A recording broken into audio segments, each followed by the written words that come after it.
On the president's order, the bitter taste of war was returned to Japan. We fashioned a daring scheme to have the Hornet launch a force of bombers and strike at Tokyo from the sea.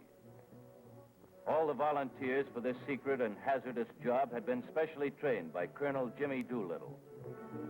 While under destroyer escort, the 80 Tokyo raiders held a deck ceremony with Japanese medals.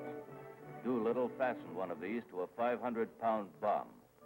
The medals were going to be returned with interest.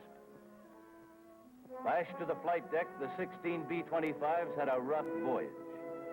Hoping to reach a takeoff point 450 miles from Japan, but ready to start in event of discovery, the crews kept fit.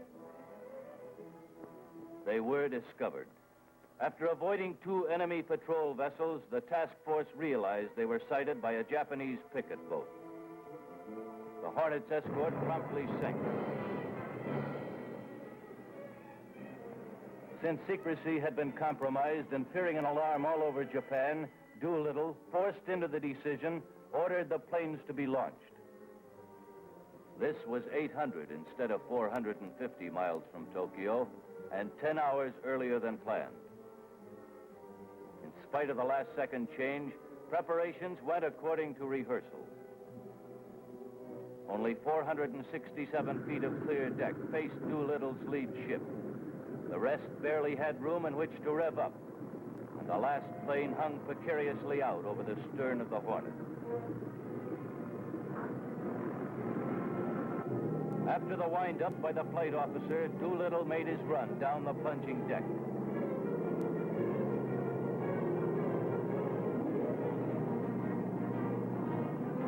With 100 feet to spare, he led the parade. Tension eased a little once the colonel was in the air.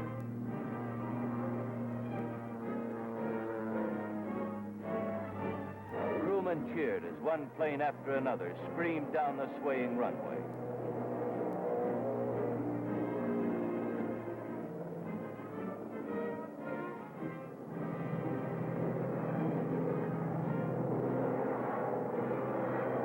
In the excitement, this pilot started without lowering his flaps.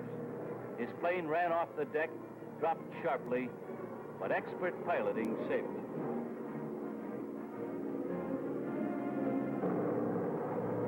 Launching fully loaded medium bombers had never been done before. When the decks of the flagship were cleared, Admiral Halsey signaled, "To Colonel Doolittle and his gallant command, good luck and God bless you." Tokyo, oddly enough, had just completed an air raid drill. Their patrol boat had warned the city, but the attack was expected the next day. Therefore, the Jap war machine rolled on, unmindful of the approaching eagles. Target factories were turning out munitions tagged for Corregidor, Midway, and Dutch Harbor.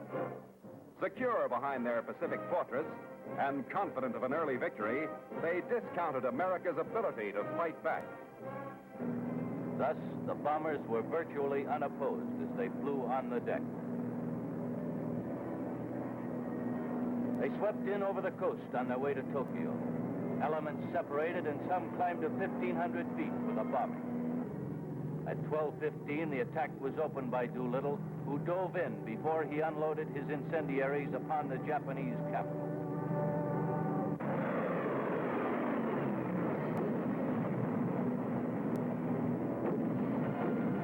One after another, they checked off their targets. Tank factory, shipyard, docks, railroad yards, steel plant, gunpowder factory.